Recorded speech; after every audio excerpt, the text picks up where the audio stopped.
Laura Munson, host of Parent Boss Leader. I'm very excited to have Stephanie Helfer here with us today. She's the expert acquisition head at Paro AI, leading an incredible team of recruiters within her organization, placing top talent. But before we get started, I wanted to give you an opportunity to introduce yourself a bit, Stephanie. And we're going to be talking today about a passion that we share about helping women who are returning to the workplace. So before we dive in, Stephanie, tell us a little bit about yourself. Sure. Thanks for having me. I'm excited. Absolutely. I have been in talent acquisition for 15 years. I have led large teams, smaller teams, worked in all different industries, and absolutely love it. I'm very passionate about it and finding people their home away from home. As far as me personally, I have 2 teenage kids. Just in this stage of life that is hard to find balance, very much so. And that's something that we've gotten into in the last year is RVing and kind of getting to where we're getting a little bit more adventurous, and something that I really enjoy as an escape and a way to just kind of refresh. Yeah, that's super cool. It's funny. I've seen so many neat postings on social media lately about RVs, people remodeling them. Oh yeah. It even seems like a cool place to live, these high-end kitchens, but I'll keep us on topic. I know, I love that stuff. I could, yeah. Yeah. Thanks for sharing a bit. So diving into women returning to the workforce, and we know that this can impact men as well, so I think they can get value from this, but there's often reasons that women leave the workforce. Maternity leave or raising children, it could be taking care of aging parents, health struggles of their own. Really, it could be limitless. There's different reasons for leaving, and really when they're coming back, there could be a gap on their resume. And it could be really a scary thing for someone who's trying to jump back into the workforce. So, with self-confidence possibly being a struggle, there's been a comparison made that if a female looks at a job description, she'll only apply if she meets almost all of the requirements.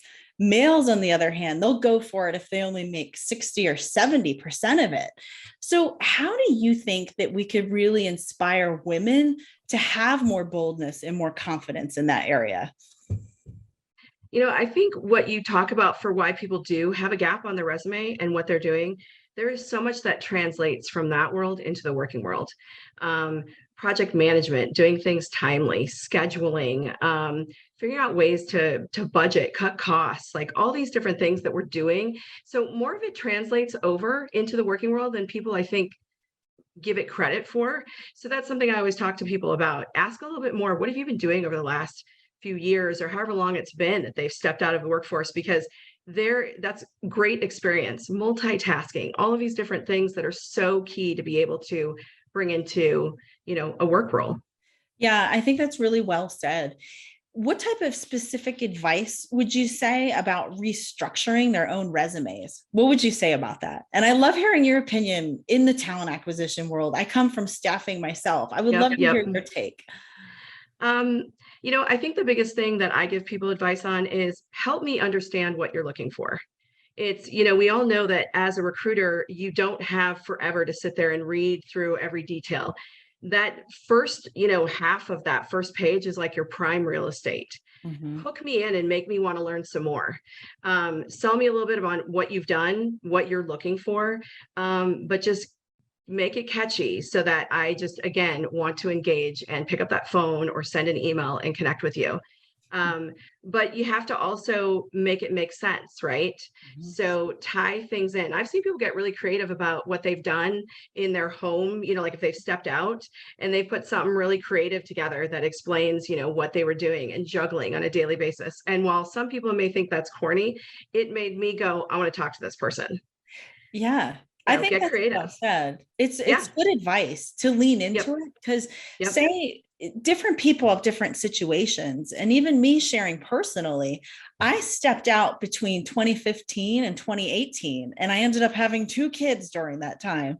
And when I came back, I started updating my own LinkedIn profile, and I wrote maternity leave. And I talked a little bit about what I was doing during that time. So I think what you share about talking about what they're doing while they're out, and that really can grab and catch attention as well. And at the end of the day, if you think about it, for a woman's resume, you say it can come across cheesy to certain people, and other people, it draws them in. When we're our authentic selves, don't we want to draw those type of people in anyway? So not being afraid, right? Yep. I love that. I do. Great. Yeah, it was it makes you stand out. It definitely sets yourself apart. It does.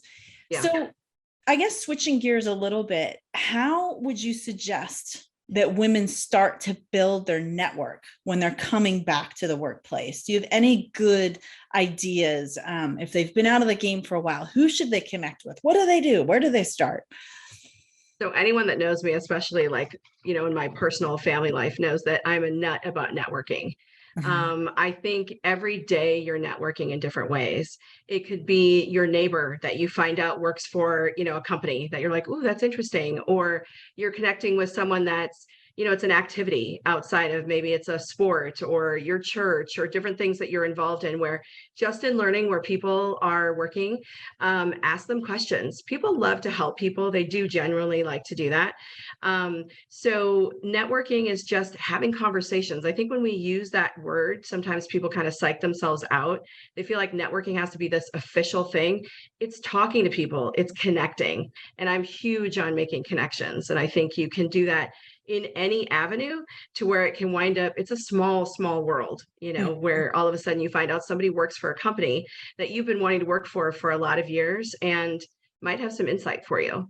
So talk to people, and don't be shy to tell them, hey, I've decided that I'm coming back to work. This is what I'm looking for, because people will hear that and you'd be surprised how, again, small world, all of a sudden a week later, they're like, hey, I was talking to someone and they said they have this open position. I thought of you, love to put the two of you together. And that's how it goes. No, it's simple. I think it can be built up in people's heads about how scary it is, but really it's just exactly. Take the first step. Just say what's going on in your life. And then also even adding, I think finding proper LinkedIn folks too, like building the network even on LinkedIn. Definitely. Opportunity, as far as social, LinkedIn for sure, groups. Oh my gosh, groups are the way to go. Just get in there, start seeing conversations, even the articles, all of the different things that'll come through on LinkedIn that just helps you start getting a better feel for just what's going on in the working world again. Because if you've stepped out, there's certain things that maybe you haven't been paying attention to the same way. So it helps you read through things and get some lingo so that when you're talking to people, even though you have stepped out, you still seem current.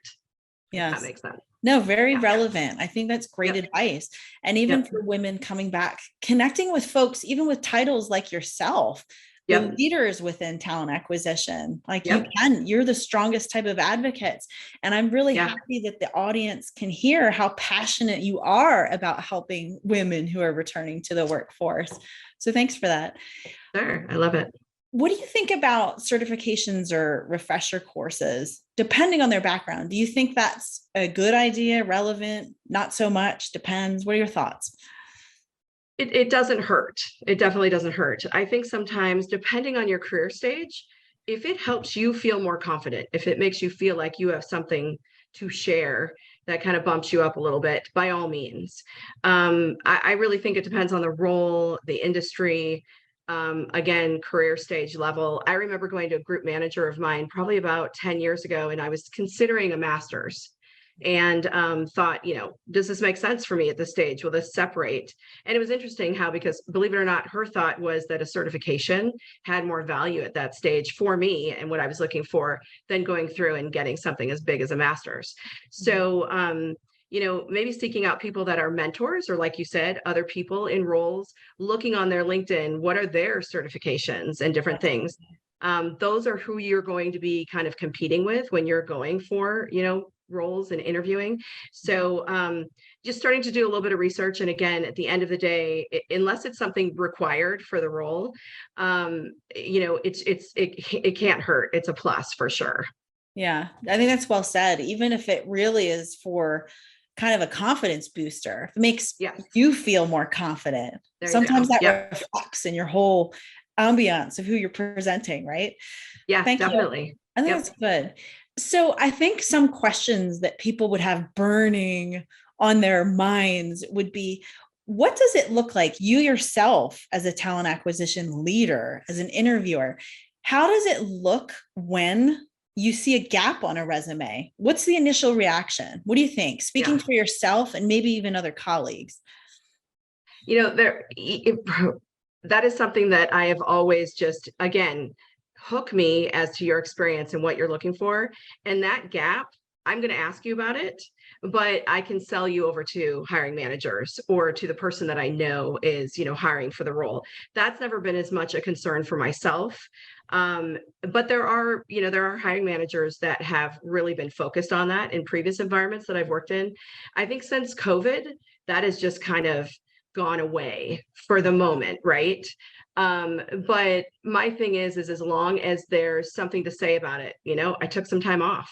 I think nowadays it's even okay to say, I took some time off because I needed a little mental break.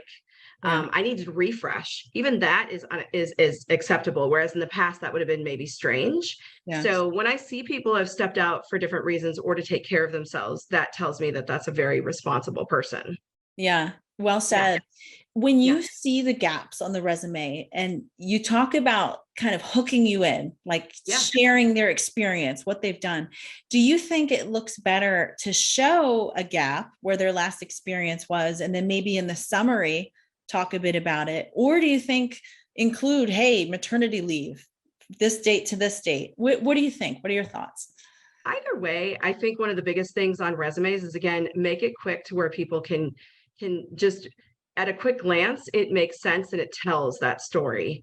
If it gets to where I've got to move around and look and kind of put pieces together in any sort of way, that's why I think it's sometimes better to identify the gap than Mhm. to just not say anything at all. I think it depends on the length of time though, too. If it's a couple of months in between roles, maybe not so much, but Yeah. if you've stepped out for a few years, again, something to put in there so that it answers some questions before somebody, reaches out to connect. Absolutely. I think that's Yeah. good advice. So let's talk about more of your peers. How could talent acquisition leaders or hiring managers in general, because hiring managers will be listening to our podcast as well, how do you think that they could readjust their thinking? Really, what type of questions could they ask to dig deeper into resumes? Don't be afraid to ask, number one. I think that's a huge one because, you know, ever since COVID, where most of us have worked remote, the personal and work life has kind of blended a little bit. And so it's okay to get to know someone. It's okay to say, hey, I noticed you stepped out for a couple of years. Tell me more about that. And, while we still have to make sure that we're asking appropriate questions, I do think you can even help guide them a little bit to better see that what they have done as they've stepped out of a professional role actually has value and does translate. So not that you have to, lead them in a way, but, for those that maybe aren't as confident about explaining that, I do think that having empathy and asking them more about that. And we're all people first. That's Mhm. what I love. My interviews are much more conversational. I really, truly want to get to know someone and then see if the environment I'm working in, the role I'm looking for seems like a fit and, a true connect with that person. So just asking more questions and not being afraid to get to know that person a little bit more than just your traditional interview questions. Great advice. I think that's Yeah. excellent. And I think, if anything, our audience who is listening, I think sometimes there can be fear going into interviews, but Yes. there's so many down to earth interviewers, people who are in leadership roles like yourself. You're so Yep. down to earth. You really just want to get to know people and you put people at ease, and then they could really share who they are. So, what do you think some other steps could be that companies could help to take down barriers, remove the barriers for women who are reentering the workforce? I've also seen people that when they re-enter, they were maybe at a higher level position and role in the past. And now because of life change, they're coming back, they don't want that level of responsibility. So one of the things that people that have worked with me for years have heard me say is, I don't believe in the word overqualified. Mhm. So I usually tell people, wait, let me understand. So this person can come and do this job in their sleep, bring some great, wonderful ideas and all sorts of different perspective based on this additional experience. And you don't want to add them for the role because. So I think there's always this underlying, well, they're not going to stay in the role long. And I think that's something that I've always worked on in educating the teams that I've supported, because there's no guarantee with anyone when we hire them for a role. But if you could get somebody in a role for a year that would do a phenomenal, great job, I'll take that risk every day. Well said. I love that you've been an advocate for that as well. I think Yep. often people can look at their own careers. I look at my own. One early on, I applied for a position and I interviewed for it. And it was an executive assistant to, it was the senior director of human resources. And I seemed to interview too well. And she came back and said, I think you're just way too overqualified for this role. And I felt so sad as a candidate back then that I wasn't given an opportunity when I saw this individual. I saw her as a mentor. I saw the company. I loved what they were doing. And a lot of candidates, when they choose to go after a certain level role, it's their own eyes wide open. So they're choosing to go into it. So it's expanding thinking on the company side as well. Thank you. I think that's a great point. Wanted to jump into one little last piece. If you have any other sage advice for women re-entering the workforce, is there any key nuggets you'd like to share? Just asking a lot of questions. When you start talking to people and you're reaching out, whether it's groups on LinkedIn, like you mentioned, it could be Facebook groups, it could be traditional, meetings and groups that you meet in person. It could be a hiking group. Don't be afraid to ask questions. And also, once you determine what it is that you're looking for, set goals for yourself. Break that up into daily goals so that you know what you're trying to work towards, on that ultimate goal, and making sure that activity is there. You're basically selling yourself at this point, right? So if you were selling for a company, how would you do that? What would that look like? But now you're the product that you're trying to get the word out and tell everybody about what you can do. So re-entering, I think it's just, you got to be a little bit fearless. It's okay if you have an interview with someone and it doesn't go that well. As a matter of fact, schedule interviews. It may not be the job that you're thinking of, like the perfect job, but it's experience. So always take that opportunity to talk to someone. It's great practice. And you know what, even if that's not a fit, you never know who that person knows. And then it just goes from there. So connecting with people, asking questions. And I really, as much as we do this remote environment that I love, any opportunity that you can go into an in-person networking group, take it, go for it. It just, nothing seems to replace that. Yeah. Good. Yeah, absolutely. I think we live in a modern era as well, where we're seeing women helping women more. In the past, I think there's been a gap there. So even seeing how passionate you are to help other women who are re-entering the workforce, being an advocate, talking to hiring managers, I think that is a beautiful thing.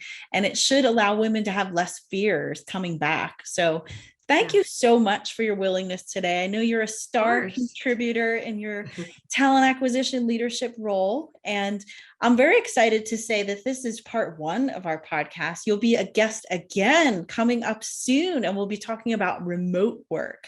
So thank you so much for joining today, Stephanie. You've been great. Thank you for having me.